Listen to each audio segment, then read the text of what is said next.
क्या आप यकीन करेंगे कि एक तरफ अकेला डकैत हथियार चला रहा है, दूसरी तरफ 400 पुलिस वाले हथियारों से लैस उस एनकाउंटर करने पर आमादा है।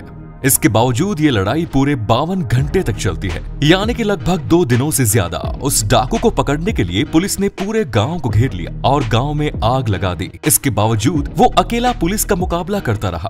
अपनी बहन की इज्जत का बदला लेने के लिए वो चंबल के बीहड़ों में उतरा और पहली बार किसी डकैत को पकड़ने के लिए पुलिस को एड़ी चोटी का पसीना एक करना पड़ा। उसके एनकाउंटर को पूरी दुनिया ने लाइव देखा। अगर आप अब भी उस डाकू का नाम नहीं समझ पाए हैं तो चलिए हम बता देते हैं। वो डकैत था घनश्याम केवट, जिसने अपने कारनामों से पुलिस की नाक में दम कर रखा था। हमारे साथ इस वीडियो में आखिर तक बने रहिएगा। हम लेकर आए हैं डकैत घनश्याम केवट की पूरी कहानी। घनश्याम के डकैत बनने की कहानी शुरू होती है जब उसकी बहन के साथ गांव के ही एक लड़के ने दुष्कर्म कर दिया। वो इस बात की शिकायत लेकर पुलिस थाने में गया, लेकिन पुलिस ने उसकी शिकायत दर्ज नहीं की। पुलिस ने ना तो उसकी एफआईआर दर्ज की और ना ही कोई कार्यवाही की। घनश्याम केवट अपनी बहन को इंसाफ दिलाने के लिए लगभग 3 महीने तक परेशान होता रहा। जब पुलिस की तरफ से वो निराश हो गया, तब जाकर उसने बंदूक उठाने का फैसला किया। उस समय चंबल के बीहड़ों में डाकू शंकर केवट की भी बंदूकें गरज रही थी। घनश्याम केवट भी शंकर केवट के घेरों में शामिल हो गया।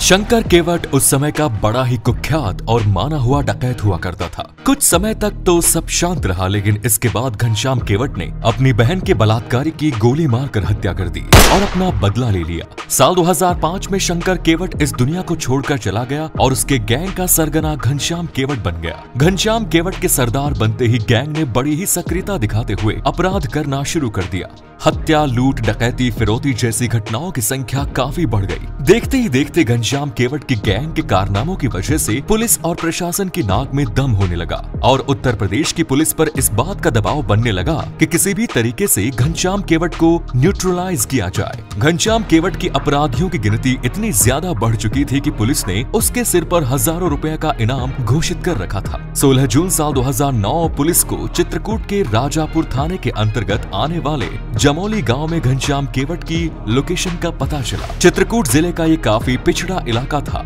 जमोली एक छोटा सा गांव था जहां खपरेल वाले छोटे छोटे कच्चे मकान मौजूद थे और इन्हीं मकानों के बीच में एक लाइट कलर का 2 मंजिला पक्का मकान मौजूद था।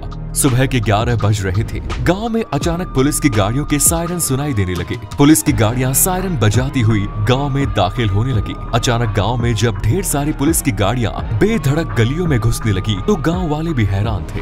पुलिस का टारगेट यही 2 मंजिला मकान था और पुलिस की आंखें एक ऐसे इंसान को तलाश कर रही थी जो फुर्तीले बदन वाला था। उस दिन उत्तर प्रदेश पुलिस के बड़े बड़े अधिकारी जमोली गांव पहुंचे थे। उनके साथ करीब 400 पुलिस वाले मौजूद थे। गांव वालों के होश उस समय उड़ गए जब उन्हें पता चला कि उनके गांव में 50,000 का इनामी डकैत घनश्याम केवट मौजूद है और पुलिस का इतना बड़ा दल उसी को ढूंढने के लिए आया है। घनश्याम केवट सामने के घर में छिपा हुआ था और वो अकेला था। उसके पास केवल एक .315 बोर की बंदूक थी, जिसके सहारे उसने 400 पुलिस वालों को 52 घंटे तक रोक कर रखा। उस दिन घनश्याम केवट गांव में ही मौजूद था और पुलिस को ये बिल्कुल सही सूचना मिली थी कि घनश्याम केवट जमोली गांव में मौजूद है। पुलिस के आने की भनक लगते ही घनश्याम केवट ने उस गांव में मौजूद एक मात्र 2 मंजिला मकान में छिपने का फैसला किया। उसने मकान मालिक को गन पॉइंट पर रखकर घर से बाहर निकाला और मकान के सबसे ऊपर वाले कमरे में जाकर पुलिस के खिलाफ मोर्चा बंदी कर ली।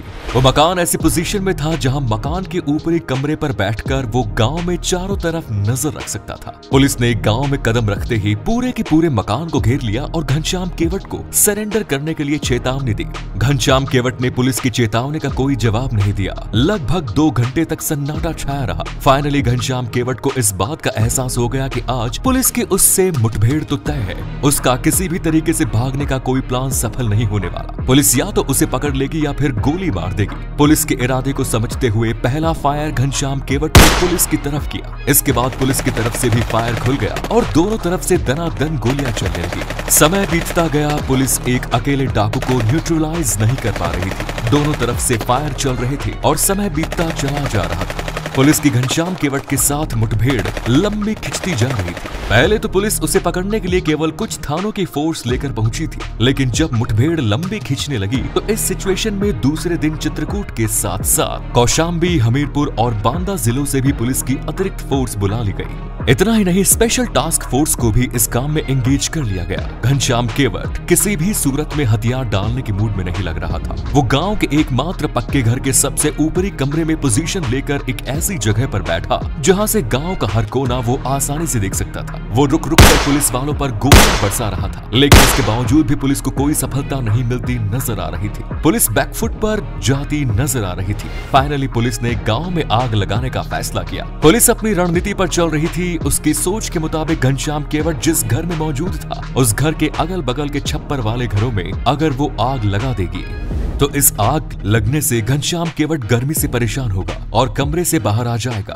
पुलिस ने ऐसा ही किया। गांव के घरों में आग लगा दी गई। आग देखते ही देखते बड़ी ही तेजी से भड़क उठी और 6 घंटे तक लगातार जलती रही। इसके बाद वो आग भी बुझ गई, लेकिन घनश्याम केवट बाहर नहीं निकला। इस बीच पुलिस के 4 सिपाही वीर गति को प्राप्त हो चुके थे। इनमें PSC commandant Beni Madhav Singh, SOG सिपाही शमीम इकबाल और वीर सिंह के साथ पुलिस का एक और जवान भी शहीद हो गया था। इतना ही नहीं, बड़े बड़े पुलिस अधिकारियों में उस समय के पीएससी के तत्कालीन पुलिस महानिरीक्षक वीके गुप्ता और उप महानिरीक्षक सुशील कुमार सिंह समेत 6 पुलिसकर्मी घायल हो गए थे। हैरानी तो इस बात की थी कि एक आदमी जिसके पास केवल .312 बोर की फैक्ट्री में बनी राइफल थी, उसके पास कारतूस भी सीमित मात्रा में थे और कमरे में केवल पीने का पानी मौजूद था।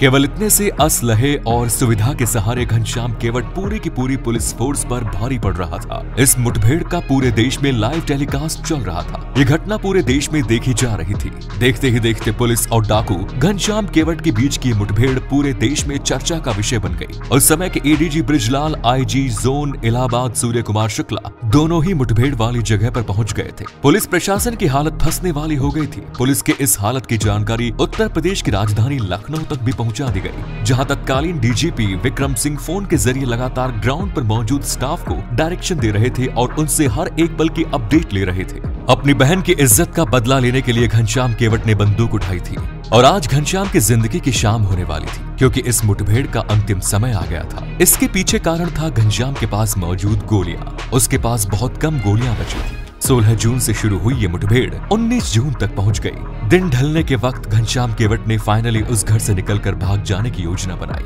वो घर की छत पर चढ़ा और एक लंबी छलांग लगाकर पीछे खाली जंगल की तरफ भागने लगा। शायद उसे मालूम नहीं था कि पुलिस ने तो चारों तरफ मोर्चाबंदी लगा रखी थी। उसकी हर हरकत पर पुलिस की नजर थी। पुलिस ने जैसे ही उसे भागते हुए देखा, चारों तरफ से गोलियां चलनी शुरू हुई। कुछ देर तक पुलिस की तरफ से गोलियां चलती रही, पर जब दूसरी तरफ से गोलियां नहीं आई तो पुलिस की बंदूकें भी शांत हो गई। कुछ देर बाद जब पुलिस ने वहां जाकर देखा तो घनश्याम केवट का गोलियों से छलनी हुआ शरीर पड़ा हुआ था। डकैत घनश्याम केवट भले ही अब इस दुनिया में नहीं है, लेकिन उत्तर प्रदेश पुलिस का उसने जिस तरीके से मुकाबला किया, उसकी ये कहानी हमेशा हमेशा के लिए लोगों की जुबान पर चढ़ गई। आप इस डकैत के बारे में क्या सोचते हैं? कमेंट्स में जरूर बताएं। जय हिंद, जय भारत, वंदे मातरम।